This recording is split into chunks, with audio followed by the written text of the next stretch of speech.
दो दोस्त दौलत और मोहन गांव से इंजीनियरिंग की तैयारी करने शहर आए थे। दोनों काफी मेहनत करके अपनी पढ़ाई करते थे। दोनों रात को देर तक पढ़ते, लेकिन सुबह को सवेरे उठकर नहीं पढ़ते थे। दोनों ने घर में माता सरस्वती की तस्वीर लगा रखी थी।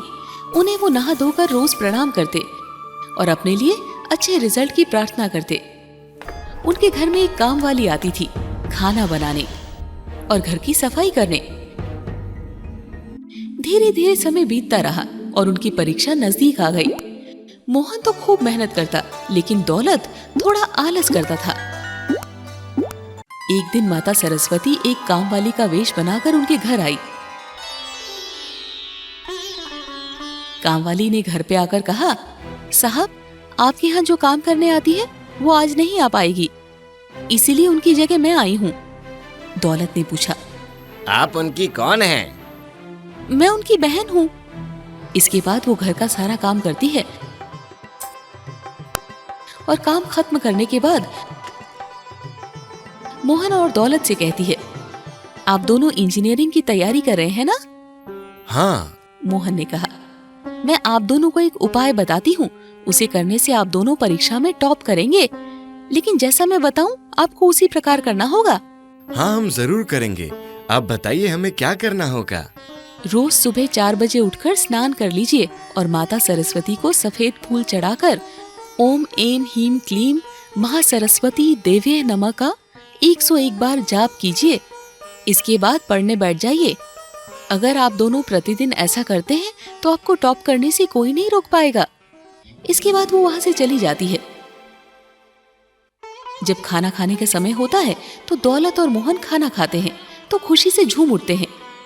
दौलत मोहन से कहता है, अरे मोहन, इतना स्वादिष्ट भोजन मैंने तो आज तक अपने जीवन में नहीं खाया।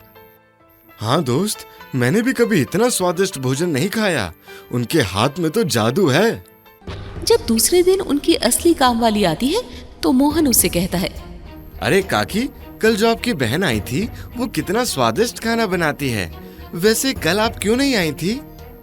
काम वाली ने कहा, मेरी तबीयत थोड़ी खराब थी, लेकिन मेरी तो कोई बहन नहीं है, फिर आपके पास कौन आई? अरे आप क्या मजाक कर रही हैं? उन्होंने तो बताया कि वो आपकी बहन है। चलो अब आप अपना काम करो। मोहन और दौलत को यही लगा कि वो मजाक कर रही है, कि उनकी कोई बहन नहीं है।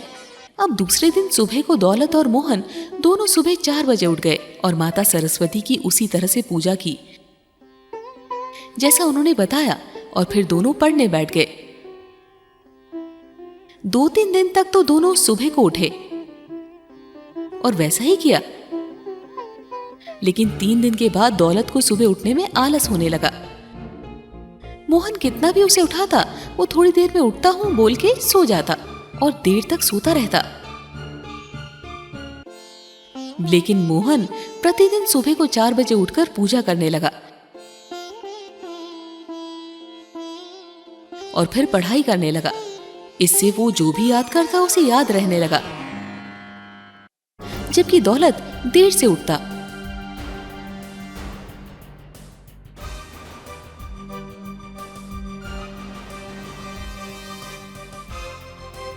और देर से पढ़ाई करता। एक दिन फिर मोहन ने दौलत से कहा, दौलत, हमारी परीक्षा काफी नजदीक आ गई है। तुम पढ़ाई तो करते हो, लेकिन सही तरीके से नहीं।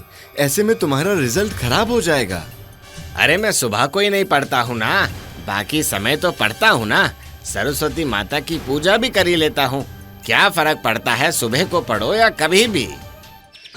इसी तरह समय बीतता गया और परीक्षा का दिन भी आ गया। दोनों ने परीक्षा दी।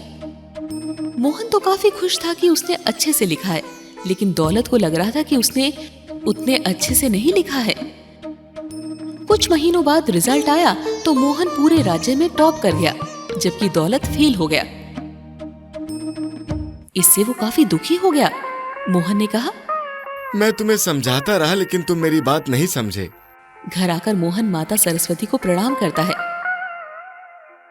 मोहन ने कहा, माँ, आज आपकी कृपा से मेरा इतना अच्छा रिजल्ट आया, लेकिन माँ, मेरा दोस्त फेल हो गया। इस बात का मुझे बहुत दुख है। मोहन खुश होकर भी खुश नहीं था, क्योंकि उसका दोस्त फेल हो गया। जब रात को मोहन सोया तो माता सरस्वती उसके सपने में आई और बोली, मोहन, तुम चिंता मत करो, दौलत को फिर से अच्छे से पढ़ाई करने की सलाह दो और तुम्हारी तरह सुबह उठकर मेरी पूजा करके पढ़ाई करने बोलो। जिस तरह सुबह को ब्रह्म मुहूर्त में पढ़ने की वजह से मैं तुम्हारे जीवा पर बैठ जाती थी ताकि तुम्हें सब कुछ हमेशा के लिए याद हो जाए, उसी तरह मैं दौलत का भी साथ दूंगी, जिससे वो भी तुम्हारी तरह अव्वल आएगा। इसके बाद माता सरस्वती चली जाती है और मोहन की नींद खुल जाती है। सुबह होने पर वो दौलत को अपने सपने के बारे में सब कुछ बताता है। तभी उसके दिमाग में कुछ आता है और वो बोलता है, दौलत, अब मेरा दिल कहता है कि वो जो हमारे घर काम करने के लिए एक दिन आई थी, वो और कोई नहीं बल्कि स्वयं सरस्वती माता थी, जो स्वयं हमें सही रास्ता दिखाने आई थी। हाँ मोहन, तुम सही कह रहे हो। नहीं तो ऐसे ही कोई हमारे घर आकर हमें ऐसी सलाह क्यों देती। वो तो काकी की बहन भी नहीं थी, वो निश्चित ही माता सरस्वती ही थी। मुझसे बहुत बड़ी भूल हो गई मोहन। अपने आलस की वजह से मैंने सब खो दिया, लेकिन अब से मैं कोई गलती नहीं करूँगा। माता के कहे अनुसार ही सब करूँगा। दोनों माता सरस्वती की तस्वीर के पास जाते हैं और कहते हैं, माँ, हमें माफ कर दो, हम आपको पहचान नहीं पाए, हमें माफ कर दो माँ। अब दौलत फिर से तैयारी करने लगा और सुबह सवेरे उठकर नहा धोकर पूजा करता और फिर पढ़ने बैठ जाता। उसने खूब मेहनत की और परीक्षा देकर वो भी मोहन की तरह टॉप किया।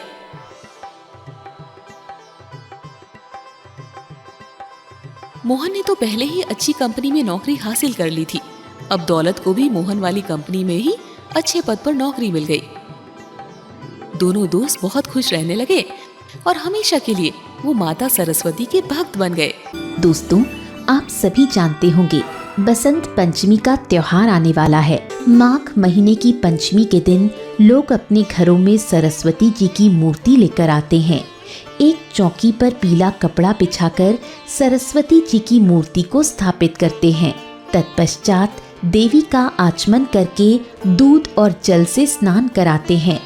इसके पश्चात उन्हें श्रृंगार की वस्तुएं अर्पित करते हैं, उन्हें सिंदूर चढ़ाते हैं। माँ के चरणों में गुलाल लगाकर उन्हें सफेद या पीला वस्त्र पहनाते हैं।